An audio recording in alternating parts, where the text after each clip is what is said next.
जब से ही चढ़ी गईला सावना महीना की चली दिहलीना बहिनी अपने नाली हरवा की चली दिहलीना।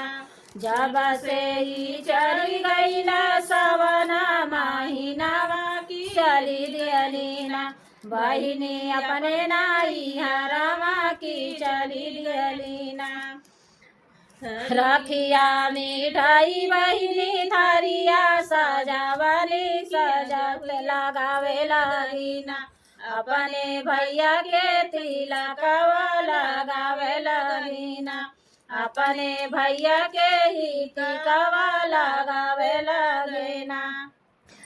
टिकवा लगाई बहिनी अपने भैया के कलाइया सजावे लगनीना अपने भैया के कलाइया सजावे लगनीना।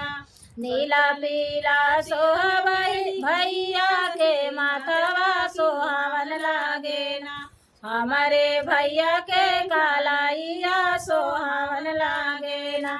लाला पीला सोह हमारे भैया के माथवा सोहावन लागेना हमारे भैया के कलाइया सोहावन लागेना।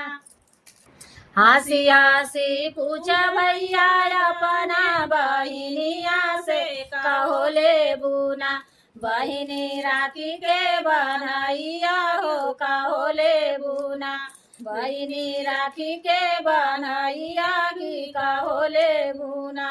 नहीं चाहिए भैया हमके रुपया साड़िया नहीं हो चाहिना हमके सोना रौरी चानिया नहीं हो चाहिना हमके सोना और चानिया नहीं हो चाहिना।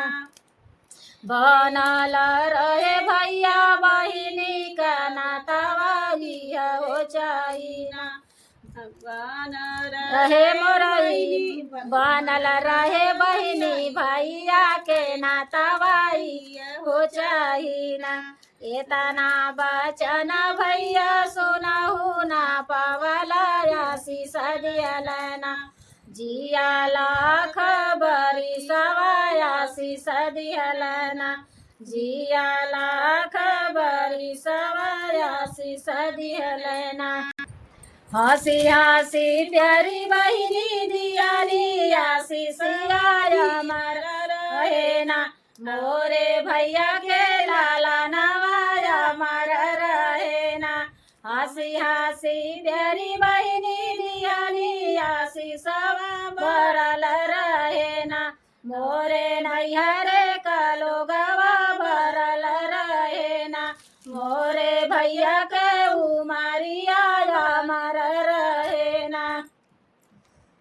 ये हमारी रक्षाबंधन गीत समझ में आई और आप लोगों ने सुनिए पसंद आई तो ज़रूर लाइक सपोर्ट शेयर करिए।